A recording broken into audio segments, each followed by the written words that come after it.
Hey everybody, it's Marcia from Kansas Misfit, and today is Monday.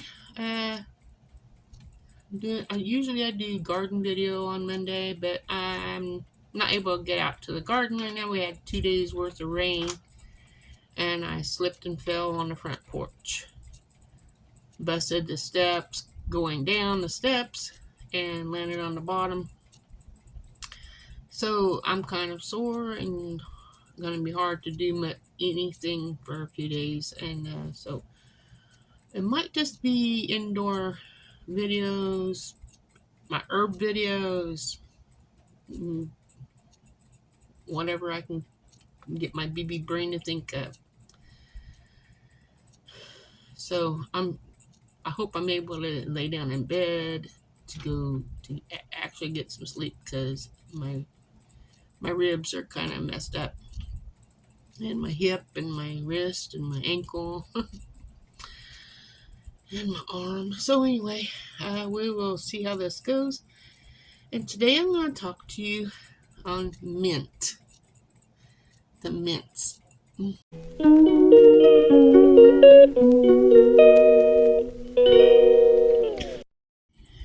Okay, there's lots of mints you can grow in your garden.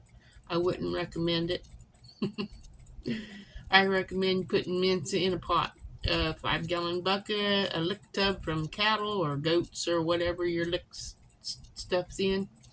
I would use something like that, or a vase.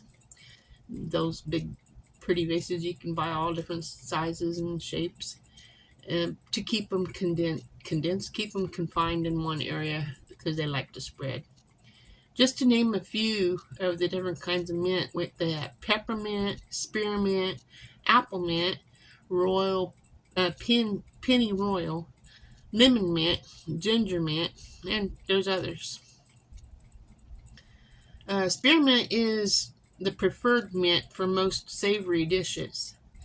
It's less likely to overpower when you're cooking with it, and especially with peppermint. If you're with peppermint is the worst when it comes to cooking, because it's the strongest, and it will overbear everything else, and everything will turn pepperminty. So use peppermint sparingly, because it is a very strong one. It has menthol in it, which gives a brassy, icy flavor, and it's well suited for like desserts and candies and chocolates.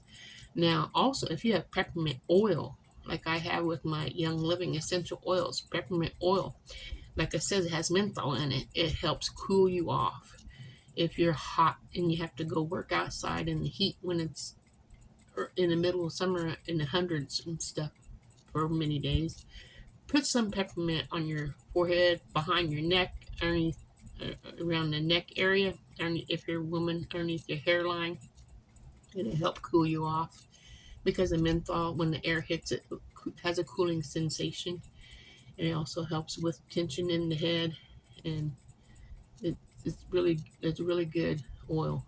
But I'm not talking about oils specifically right now. I'm talking about mint herbs. Let's see, penny royal. I've never tried that one yet, but if I can find it, I'll probably try it. It's edible, but it's popular. It is for insect repellent. So that'd be a good one to have if you want to make insect repellent, or grow that where you want to keep mosquitoes away or something. In the corner of each area of your garden, put some in each corner, maybe one in the middle, but don't put it in the plant on the ground. Put it in a container. It will still grow and still keep the pests away from that area. Put it on your front porch, your back porch, wherever. Let's see. All mints have square stems, and they're graced with tooth-like aromatic leaves. In the summer, the small flowers appear clustered in the leaf and exiles, or the spike on top of the stem, so you can find the flowers of the mints on the top of each plant. So a hint on finding them. You can transplant the succulents when you're growing them. That rise from the roots, spacing them 1 feet apart. So if you're planting them in a little 4-inch pot that I told you about, 4-inch pot, and then you transplant that into a 6-inch pot. If you want to transplant it straight from a 4-inch pot to your big lick tub or whatever you're going to grow it in, that's probably a good time to do that, because you can put it right in the middle of the tub, and by the end of the summer, it should be, my neck is really getting stiff, should be, by the end of summer, should be filling that tub up, and you can still cut your leaves and everything as you go collecting your mint. Let's see. To prevent it from overtasking the garden, put a plastic or metal barrier around 10 inches in the ground. So you want to, if you're going to put it in the garden, not in a pot, you need to bury a 10-inch plastic 10 inches under the plant to keep it from spreading around. 10 inches around the plant in the ground. Or you can place it in the large pots. I'd recommend pots. You do you, boo-boo. Okay, when it gets woody, you want to cut it back to encourage more succulent growth, some more new growth. Plant and infuse in full sun in the soil that is evenly moist. So you can make sure it's evenly moist area to plant your mints in plenty of sunlight. And keep manure away from discouraging rust disease. Remove yellow streaky sprigs to prevent spread of a virus. No, I'm not talking about COVID. I'm just talking about a virus that plants get when their leaves start turning yellow and things. Get that off of there as soon as you see it so it don't spread. You want to harvest individual leaves as needed and cut the entire stalk just as the flower begins to emerge. You want well-drained soil, and you want to keep it in full sun, partial shade. It's a perennial, so if you do a good job, it'll come back every year.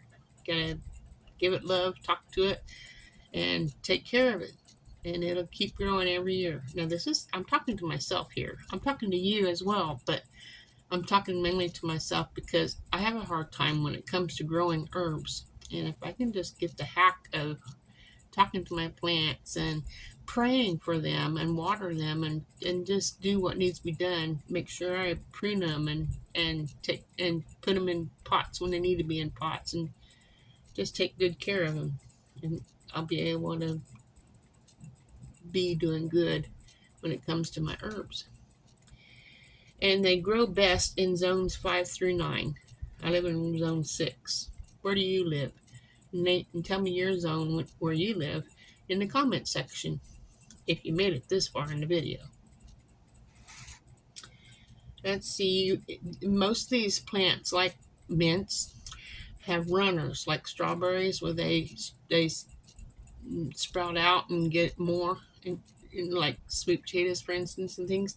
And you want to cut those sections off of the runners up. Cut them off in sections for like several inches long. I don't say how long, but when you put the cuttings into moist, sterile growing mix, like potting soil, in a clean container and place it in a bright location. You can also sell it to somebody else who might want to have mint. And that way you don't have to have too many of them. When you get enough in the area that you need it, and you know it comes back every year, if you keep it alive, you're doing good. When it spreads out, share it with somebody else, or sell it, or both. Anyway, that's all I have for you on mint. There's lots of mint that you can grow, and many things you can do with it, but that's all I have. I hope you enjoyed this. Remember, God loves you. And I love you too. Pray that I am able to still maneuver and get around because I'm pretty sore right now. And I'll talk to you guys later. Have a wonderful day. Ta ta.